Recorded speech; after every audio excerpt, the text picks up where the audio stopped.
Millions of people believe Prince William just stripped a royal title from Camilla's own grandson. They believe Princess Anne secretly approved it.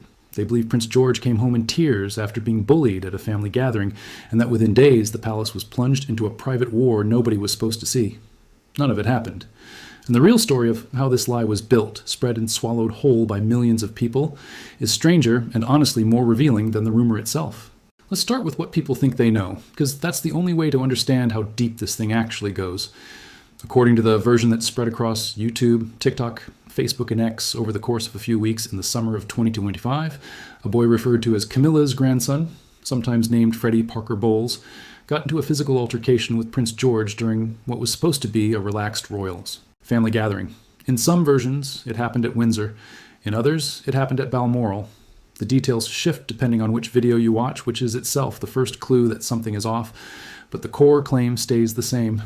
George came home upset, possibly in tears, possibly with a scraped hand from being pushed onto gravel. William, described as fiercely protective and, quote, incandescent with anger, allegedly responded by stripping the boy of any future royal recognition, banning him from family events, and shutting him out of gatherings he had attended for years as part of Camilla's extended family.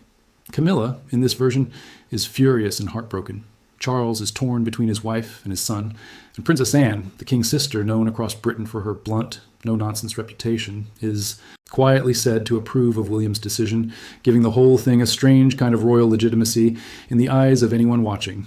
It's a great story. It has a villain, a victim, a protective father, a heartbroken grandmother, and a surprise ally in Anne.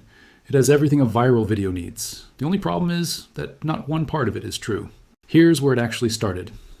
In the closing days of June 2025, a YouTube channel called Investing Mania, a channel with no history of royal reporting, no editorial track record, and no listed contact information anywhere in its description, uploaded a video with the title, Prince William Strips Royal Title from Camilla's grandson after caught bullying, Prince George. The thumbnail showed a furious-looking Prince William facing off against an equally furious Camilla, with a crying child in the corner of the frame and the words, breaking, 5 minutes ago stamped across the image in bold red text. Every element of that thumbnail, the expressions, the poses, the entire composition, was artificially generated. It wasn't a real photograph. It wasn't even a manipulated real photograph. It was built from scratch by an image generation tool to look urgent, dramatic, and above all, real enough to make someone stop scrolling. That video alone pulled in close to 200,000 views before fact-checkers even started paying attention. And once one channel found a formula that worked that well, others followed almost immediately. Within days, a second channel called The Spotlight List posted a nearly identical video with a slightly different title. This one reading, Prince William Strips Royal Title from Camilla's grandson after caught bullying, Prince George, word for word close enough that it's obvious the second channel simply copied the first one's success, rather than reporting anything independently. That version alone crossed 840,000 views. Then came a wave of copies. Prince William takes drastic action against Camilla's grandson. Prince William strikes against Camilla's grandson after caught bullying. Prince George. Prince William takes back royal title after Camilla's grandson. Fights George. Different titles, same fake thumbnail style, same breathless narrator voice, same core lie recycled and repackaged over and over again. Each new upload chasing the algorithm with a slightly different headline in case one phrase caught on better than another. And this is where it gets even more interesting because the pattern didn't stop with George. Once these channels realized that title-stripping stories involving royal children performed well, they didn't just stick to one story, they built a template and reused it. One of the same wave of videos was titled William Strips Royal Title after Camilla's granddaughter caught bullying. Princess Charlotte Badley. Same format, same fake urgency, same complete absence of any real event behind it. If you follow the trail far enough, you start to see that this wasn't really about Camilla's family at all. It was a formula. A machine built to manufacture outrage and shock using whichever royal children's names would get the most clicks that week. George, Charlotte, it didn't matter. The names were interchangeable pieces in a script that had already been written before any specific child was chosen to be its subject. So where did the actual investigation come in? This is where fact-checkers, specifically the team at Snopes, stepped in to trace the claim back to its source. Their process is worth walking through because it shows exactly how these stories fall apart the moment anyone applies basic scrutiny.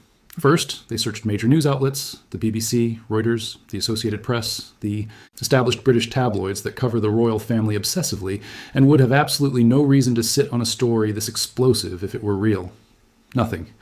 Not a single credible outlet had reported on any incident involving Prince George and any child connected to Camilla.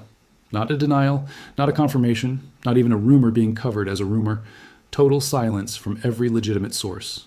Second, they searched across Bing, DuckDuckGo, Google, and Yahoo, specifically looking for any mention of a title being stripped, any statement from Kensington Palace, any acknowledgement whatsoever from official channels. Again, nothing. The only places this story existed were YouTube, TikTok, Facebook, and X, spread entirely through unverified accounts with no journalistic standards attached to them. Third, and this is the detail that really seals it, when fact-checkers looked closely at the videos themselves, they noticed the narrator never actually names the child in most versions. He's referred to only as Camilla's grandson, over and over, vague enough to avoid ever having to produce a real name, a real photograph, or any detail that could be independently verified and subsequently disproven. The name Freddie Parker Bowles does show up in some versions, but even that traces back to invention, rather than any documented member of the extended family. It's a placeholder dressed up as a fact.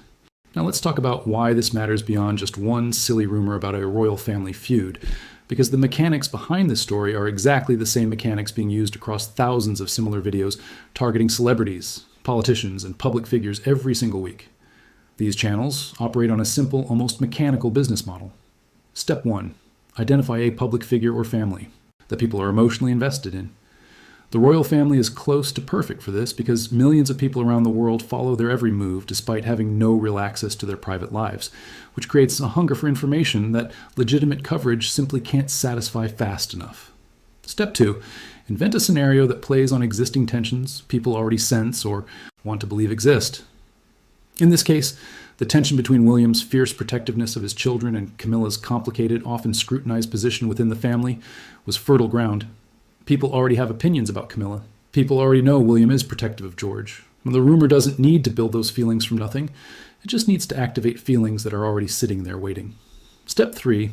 Generate a thumbnail using artificial intelligence tools that mimics the visual language of real breaking news, red text, dramatic expressions, the words breaking or exclusive or 5 minutes ago, anything that triggers the same instinctive reaction a real news alert would. Step 4. Script a narration using another layer of artificial intelligence, often text-to-speech tools with no human voice actor involved at all, delivering the story in a tone that mimics the urgency and gravity of real journalism, dropping in phrases like insiders reveal or sources close to the palace confirm, phrases that sound authoritative but attach to absolutely no verifiable source whatsoever. Step 5. Upload, title it aggressively, and let the platform's recommendation algorithm do the rest of the work because these systems are built to surface whatever keeps people watching, not whatever happens to be true. And it works. It works extraordinarily well. A video like this can be produced in a matter of hours using free or cheap tools, requires no reporting, no sources, no editorial oversight, and no accountability, and yet it can outperform legitimate journalism in terms of raw views because it's engineered specifically to trigger clicks rather than to inform.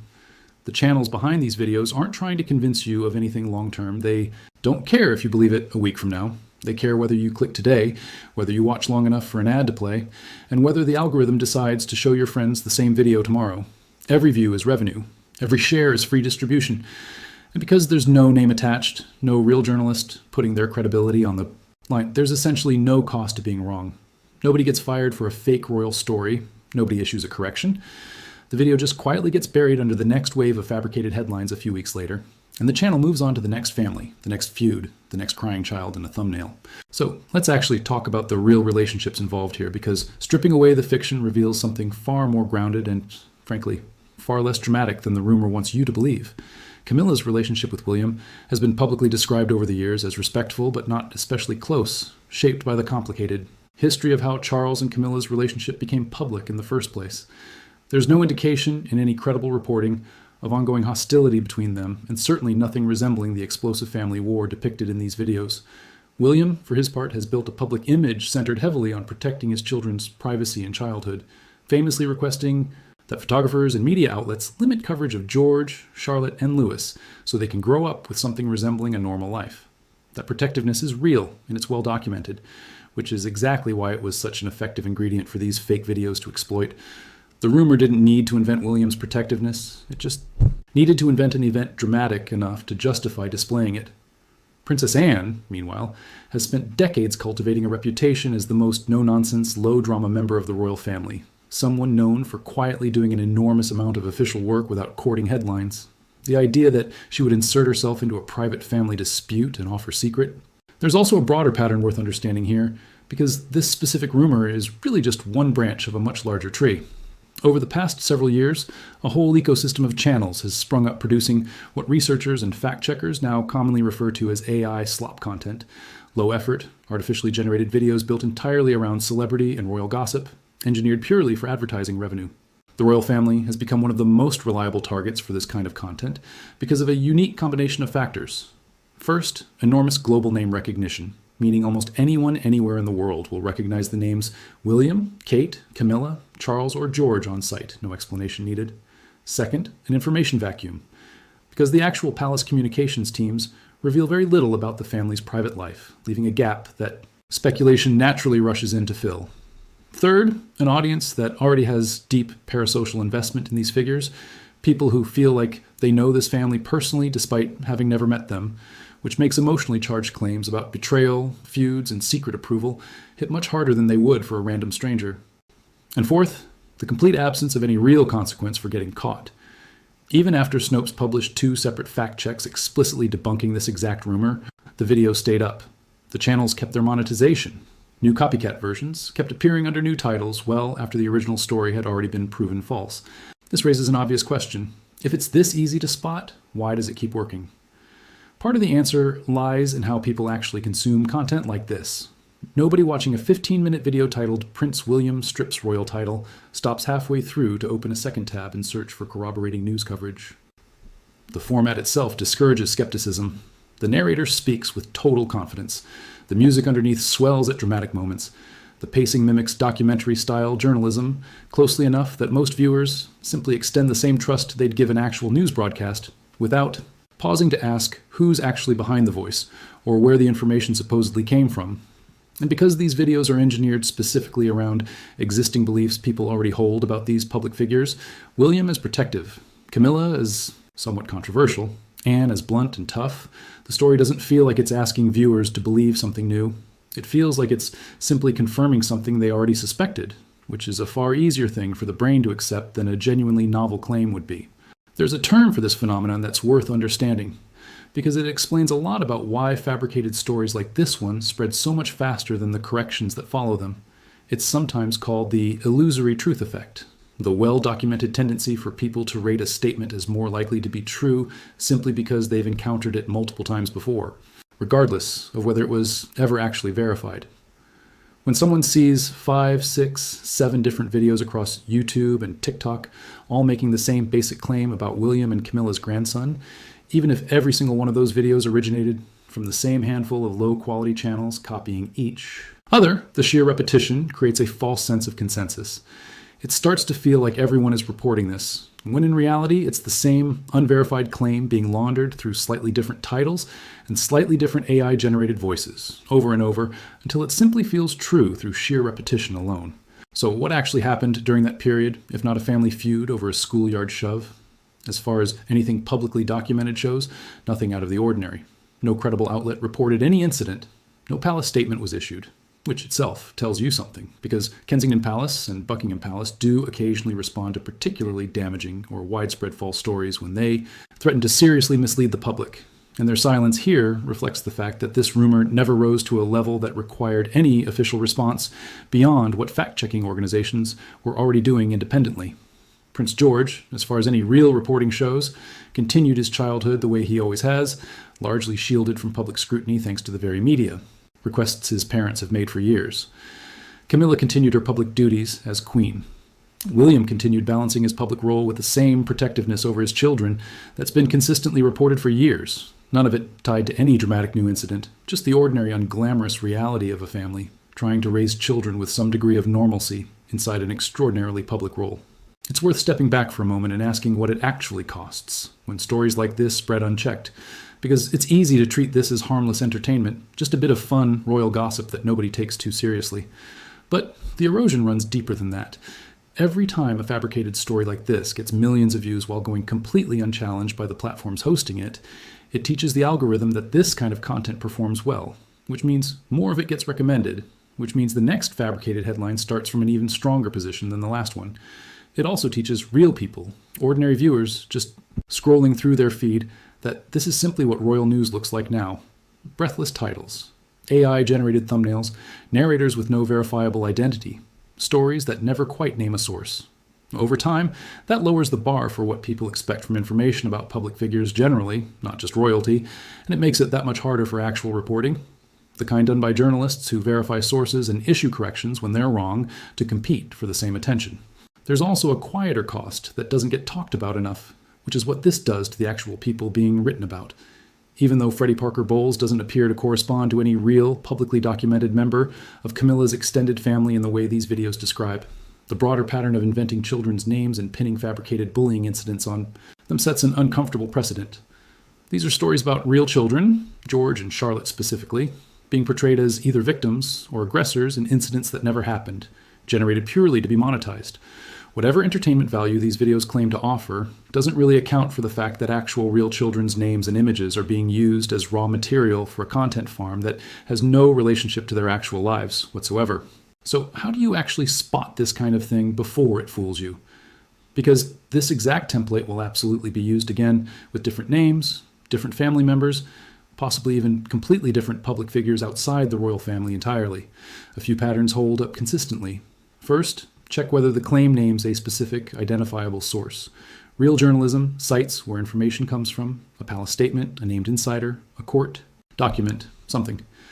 Videos like this one rely almost entirely on vague phrases like sources say or insiders reveal, without ever attaching those claims to anyone or anything that could actually be checked. Second, look at whether major, established news outlets are covering it. Stories this dramatic, involving titles being stripped from a royal family member, would be an enormous story if true. Covered within hours by the BBC, by Reuters, and by every British tabloid that exists specifically to chase this kind of drama.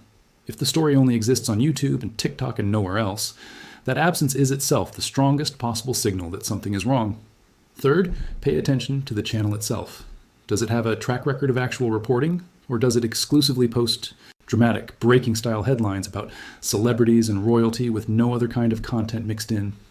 Does it list any real contact information, any accountability structure at all? Fourth, be suspicious of thumbnails that use the phrase breaking, combined with an exact and oddly specific timestamp like 5 minutes ago, a formula almost uniquely associated with manufactured urgency rather than actual reporting, which tends to simply state what happened rather than emphasizing how recently it supposedly happened. And fifth, and maybe most importantly, notice when a story confirms exactly what you already wanted to believe about someone. That comfort, that sense of finally having your suspicions validated, is precisely the emotional trigger these videos are built to exploit.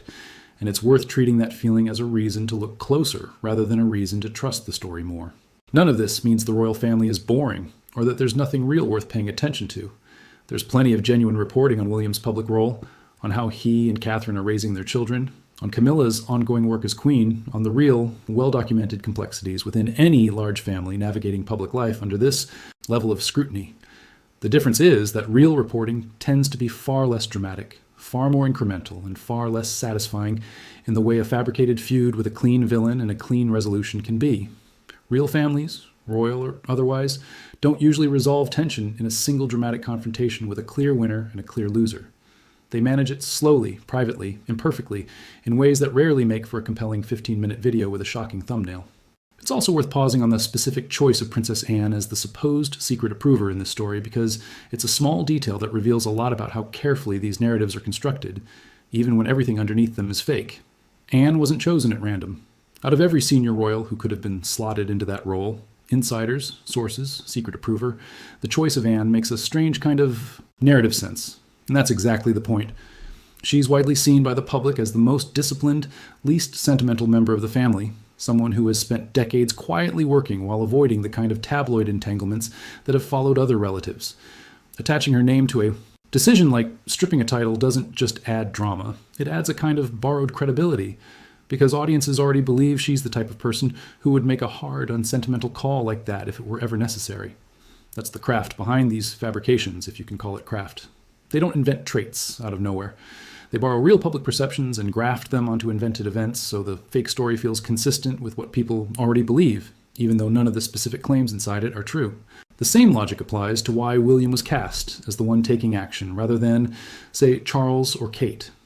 William's protectiveness over his children's privacy is one of the most consistently reported, well-documented aspects of his public persona, going back years to explicit requests made to photographers and media outlets to leave George, Charlotte, and Louis out of the spotlight as much as possible during their early childhoods.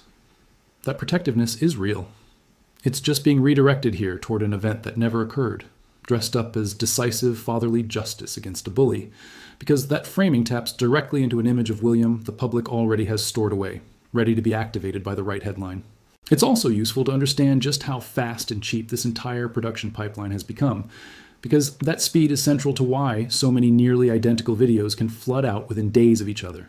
A single creator, working alone, with no research staff and no editorial process, can now generate a fake breaking news thumbnail using an image generation tool in under a minute, write a dramatic script either by hand or with the help of a text generation tool in perhaps 20 minutes, convert that script into a full narration using text-to-speech software that sounds convincingly human, in another few minutes, and upload the finished video before the end of a single sitting. Compare that to actual investigative journalism, which requires locating sources, verifying claims, seeking comment from the people involved, and often waiting days or weeks before anything gets published, and it becomes obvious why the fabricated version wins the race to your feed almost every single time. Speed isn't a coincidence here. It's the entire business model. There's a reason this particular wave of videos leans so heavily on children specifically, rather than framing the story around two adults. Stories involving children being bullied, protected, or punished tap into an almost universal emotional reflex, the instinct to protect a child from harm, which makes viewers far less likely to pause and question the framing before reacting. Nobody wants to be the person who shrugs off a story about a child coming home in tears. That emotional urgency is exactly why these narratives get built around George and Charlotte rather than, say, a dispute between two grown royal cousins over an inheritance or a public statement. A story about children being hurt short-circuits the normal skepticism most people would apply to a claim about adults, and that's not an accident either. None of this is unique to the British royal family either, even though they happen to be an especially convenient target given their global recognition. The exact same production pipeline, fake urgent thumbnail, AI-narrated script, vague unnamed sources, has been used to generate fabricated stories about Hollywood actors, professional athletes, tech executives, and political figures across dozens of countries. Once you recognize the pattern in one story, you start seeing it everywhere. The same breathless tone, the same reliance on phrases like insiders reveal, the same total absence of any named checkable source.